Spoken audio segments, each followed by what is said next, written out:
Hello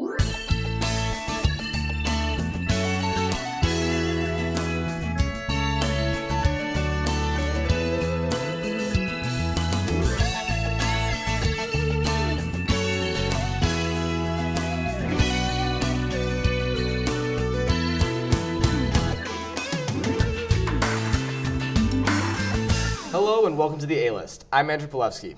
Joining me today is Tab Bamford, Hawks author, writer, columnist, Hawks aficionado, here to talk about his book, 100 Things Blackhawks Fans Should Know and Do Before They Die, and other Hawks things. So thank you for being on the show. Thanks for having me. So when did your Hawks passion start? Was it when you were little? Yeah, I grew up in the 80s, so the Hawks were a powerhouse back then. They didn't win a cup, but Yeah. I grew up watching guys like Denny Savard and Steve Larmer and Doug Wilson, so they had a great team in the 80s. Easy to fall in love with them. Yeah. The passion was similar to what it is now. Okay. A lot of younger fans don't necessarily realize that because there was a 10-year complete dead time for the franchise. So yeah, it was. I grew up watching them, and then Jeremy Roenick and Chris Chelios came along, and they got to the Stanley Cup final and got swept by Pittsburgh, and that broke everybody's hearts, and then they started to rip it apart. So I've been a Hawks fan pretty much my entire life. Yeah, the ups and downs of that. So, but you didn't go into journalism in college, or did you? I was a journalism major, but there weren't blogs when I got out of college. So either you went to a mainstream newspaper, you started in a little tiny town, which was an option for me, but I didn't feel like taking an $18,000 a year job on a radio station in Muncie, Indiana. Yeah. So I came home and went into financial services, and as the online sports writing environment grew, I got into it probably 7 or 8 years ago, and it's just worked that the paths have crossed, and I got out of financial services, thankfully, and now I'm able to write about sports and do online and social media for a living. Okay, so what are some of the blogs and other things you do right now?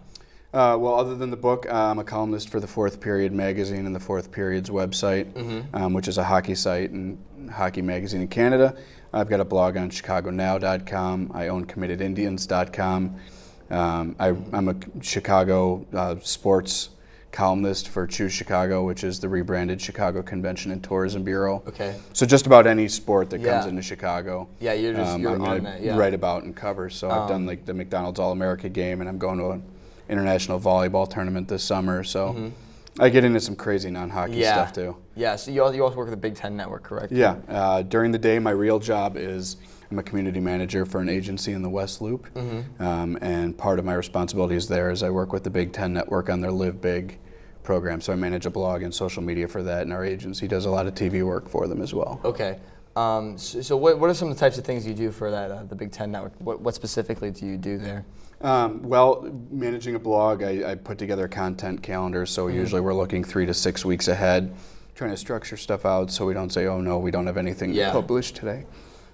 And then I manage Facebook and Twitter feeds, Instagram, and then the rest of the agency, we also do video work, so I manage a YouTube channel.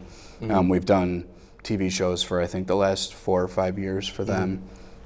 And so I manage all of that and bring it all together, and now we're obviously getting into the summer season, so managing relationships with each university, starting to look ahead to stories that we can do for the TV side and also the online for next year. Yeah, so what's the process for a blog post for you? Is it just like spontaneous, quick, or is it like really like planned out, or what is your process? A lot of it depends on where the site is. If I'm writing about something like the Blackhawks, in season, a lot of the stuff comes to you.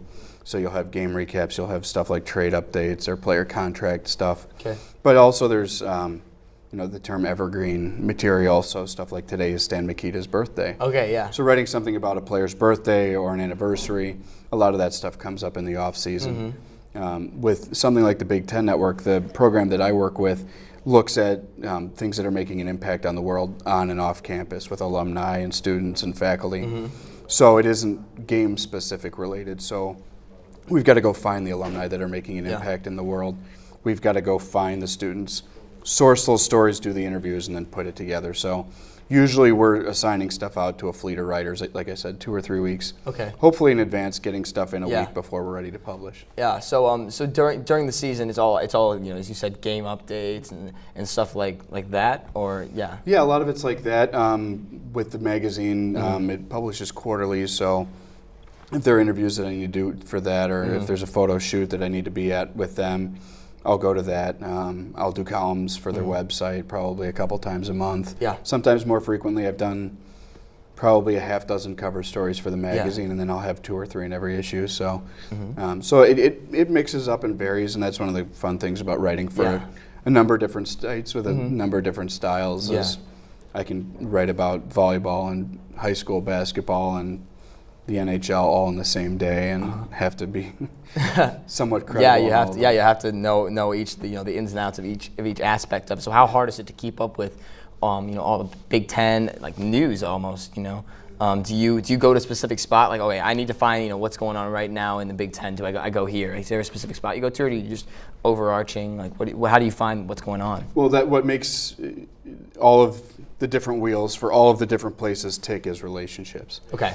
And so I've got relationships with the communications folks at all of the different universities. And right now we're going back to them, like I said, in story sourcing for next year, but also catching up on what we've done this year. With the magazine, there are contacts that we have with players and agents where I'll talk to them and see what's going on with their clients. Yeah. Or if it's a player, what's going on with their contract status or their health, just to kind of stay on the inside track and know what's going on. So it's all about relationships. If you want to know what's going on before it's reported, or if you've got questions that need specific answers, you just have to know the right people. Okay, so let's backtrack a bit. Go back to the magazine. That's the 4th period. It's a large online site as well. You've done several cover stories for the actual magazine, but a large online site as well. Yeah. How many cover stories have you done? I want to say 5. 5, okay. Almost half of the total cover stories that the magazine's That's done. awesome. So it comes out quarterly, as you it publishes quarterly. I think we took a quarter off during the lockout. Yeah. Like the rest of hockey. Like the rest of hockey, yeah. But I've done cover stories on a couple guys from the Edmonton Oilers, goalie for the Penguins before he was bad, Sidney Crosby, Jonathan Toews for the Blackhawks. So a pretty wide range of players and personalities, and I've been able to get into some really fun, unique experiences with players through the magazine as well. So fun. Do you have any unique experiences you'd like to share with us? Yeah, when we were doing the cover shoot with Jonathan Toews, we did it at Three Forks, which is a steakhouse downtown Chicago. And we were kind of playing on the idea of him going into the prime of his career. Oh, okay. So we had prime meat. Yeah. And so he put on all the cooking stuff, dressed up like a chef. After doing the model type photo shoot, cut some meat, prepped it, put it in the grill, and then we did the photo shoot, glass of something to drink and this big fillet in front of him. Photo shoot ended, and he's a very genuine guy. He's everything you'd hope that he would be as a captain.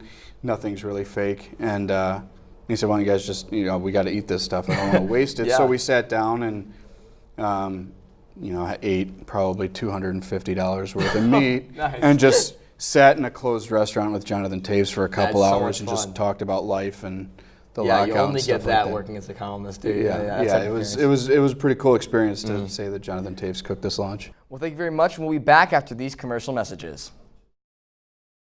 Hello, welcome back to the A-List. I'm Andrew Pilewski. Joining me today is Tab Bamford, author of the book 100 Things Blackhawks Fans Should Know and Do Before They Die. All right, so Mr. Bamford, do you want to discuss a bit why this book? Was it, obviously you're a Blackhawks fan growing up. Did you accumulate this knowledge, or did you have to dig for a lot of this stuff? Was this just off the top of your head? Just you know what, I think I should do this? Well, the publisher Triumph Books does a lot of great sports books. And one of the series that they do is 100 Things. And so I know the guys that have done the Bulls and the Cubs and the Sox, and they reached out and said, "Hey, we'd love to do the Blackhawks. Would you be interested?" And I said, "Sure." Yeah. And then they gave me 2 months to write it. Wow, that's not a lot of time. No. So I had to do a lot of homework, a lot of digging. I had to come up with somebody to do a foreword for me. And thankfully, they sourced all the images. I didn't have to go get photos, too, because that would have been the worst part. But yeah, 6 weeks turned around. I can't even remember how much, whatever it is, 250 pages, and then I had 3 days to edit it when they sent it back from the editor with a proof. So lots of reading. Yeah. Lots of writing, but it was great. Got Jeremy Roenick to do the foreword for me. How did you get him to do the foreword for you? Again, like I said, relationships are everything, and I just reached out to him directly because I'd spoken with him for a while in the press box at the Stanley Cup final in 2010 and struck up a relationship. And having, like I said, grown up when I did, there wasn't much of a bigger personality for Blackhawks fans than Jeremy Roenick. That's the truth. Obviously, he does a lot of the TV stuff still. Played for a lot of different teams in the league, so there was a lot of crossover appeal for non-Hawks fans, and he was a personal favorite. So being able to get a personal favorite to work with me on a book was kind of a thrill. Yeah, I heard this story about Jeremy Roenick. He was somewhere, I forgot where in Canada, but like a car he was driving or a bus driver broke down or something like that. And he just walked into someone's house and was like, hey, could I just have grab some dinner and just relax here a bit? And they were all like, oh my gosh, it's Jeremy, and that's just the type of guy he is. I would love to meet him. He sounds like just such a genuine, cool guy. Yeah, and he's got a pretty remarkable memory. I met him with the magazine. We do some things for the Players Association, and we had an event after the NHL Awards in Vegas in 2011, and he introduced me to one of the presenters that night. I got in an elevator. Roenick got in. John Hamm got in, and he said, "Oh, cool. This is the guy that I did the foreword for the book for." And then he introduced me to Don Draper because apparently we were going by stage names in an elevator in Las Vegas. But I didn't think there was any chance on earth that he would remember that he did the foreword for my book. In Vegas at like 11 o'clock at night, getting in an elevator with John Hamm. But that's how I was introduced. So I had that going for me. So no, he's a great, genuine guy. I've worked with him on some other stuff. He sent me a signed copy of his autobiography last year. That's awesome. Just a really genuine guy. So what are some of your favorite things from the 100 things? What are some of your favorite pieces from there? Well, I think one of the things that every fan should do is drive out to Rockford. I mean, it's maybe an hour drive. Tickets are ridiculously cheap. You can see all the kids that are going to be on the Hawks at some point in the next couple years. You can get right down on the ice. I mean, tickets on the glass are like $20. Oh, that's awesome. And during the lockout, you could have seen like 8 or 9 guys that have their name on the Stanley Cup now. Or that are playing pro on another team. So if you drive down there, this upcoming season or whatever, you can see like Tuevo Terramanian who's down there. You'll probably get to see him. You might get to see Stephen Johns, who just left Notre Dame. It's like Brent Seabrook Jr. basically. Lots of really good, talented kids that are down there, and it's like I said, it's cheap and it's not that far away. And then just a lot of the fun stories that I've been able to accumulate from hanging out with players and chatting with them. I was able to drop a few quotes. The second edition of the book will be out in November, and I was able to add some stuff that I've picked up since this book came out a couple years back, just over the time since it came out. All right, so let's talk about the Hawks a bit. So in 2010, the forever drought between that Stanley Cup, way back in 2010, their first one in years. So how was that? Was that for you, like never seeing the Stanley Cup? It was the first Stanley Cup the Hawks have won in your lifetime. What was that like? Well, I'll be honest, I'm 34 years old. I'm a Cubs fan. So same. Lots of depression. So, I was in high school when the Bulls won. Not all 6. It wasn't that long I was in high school, but I was in junior high school when the Bulls went on their run. I was barely 6 years old when the Bears celebrated their Super Bowl. So there hasn't been a lot as an adult to celebrate, and like you said, it had been 49 years since the Hawks had won one before. So it was pretty powerful, and I'm not against the White Sox. I don't hate them, but they won it in Houston against the Astros, and it was, but just the way that the turnaround from not being in the playoffs for 10 years and 3 years after Forbes and Sports Illustrated saying you're the worst managed, worst run franchise in all of professional sports, to being on the mountaintop, it was remarkable. What turned that around, do you think? Bluntly, it was old man Wirtz dying, which is awful to say. Sounds heartless, but the reality is that they didn't have very good management in place, and Bill Wirtz really wasn't doing a really great job of managing both the finances of the team and putting together a roster. And when Rocky took over, he got John McDonough and Jay Blunk in. All of a sudden, you're seeing the Hawks logo places, which you didn't for 10 years. They were marketing the team, they were selling the team, and then they brought in guys like Stan Bowman, Dale Talon as scouts, as a general manager, to put a good product on the ice. And they started bringing in guys that fit a specific mold, and that mold is won 2 in 4 years and might win a third in 5. Might win a third this year. We still have time. Yeah. Just won the first game against the Kings. So, in that 2013 Stanley Cup, that's 17 seconds that'll be forever, immortalized in Stanley Cup lore. Where were you when the 2 goals happened? Everyone has an interesting story about that. I was in my man cave. Okay. The crazy story of the series was I had press passes, so I was in the press box for the first 2 games at the United Center.